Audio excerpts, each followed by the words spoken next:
Hi friends, అందరైతే ఎట్లున్నారు? బాగున్నారా? ఈరోజైతే నేను ఎండు చేపలు టమాటా గోంగూర కర్రీ అయితే వేస్తున్నా. ఈ కూర అయితే చాలా బాగుంటుంది. మరి మీకెంతమందికి ఇష్టమో కామెంట్ చేయండి. చిన్నప్పుడైతే మా అమ్మ ఊకే ఇదే కూర చేసేది, కానీ మా అమ్మ అయితే కట్టెల పొయ్యి మీద చేసేది. అసలు ఎంత బాగా వచ్చేదో. మళ్ళీ ఆ రోజులు తిరిగి వస్తే బాగుండు అనిపిస్తుంది, కానీ రావు కదా.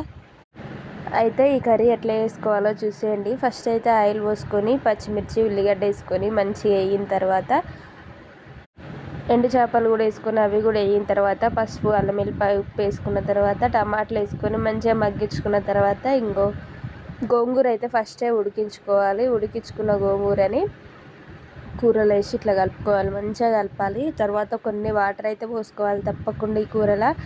లాస్ట్లో మసాలా వేసుకొని దింపుకుంటే ఆ టేస్టే వేరుంటుంది అసలు. వీడియో నచ్చితే చిన్న లైక్. బాయ్ మరి అందరికీ.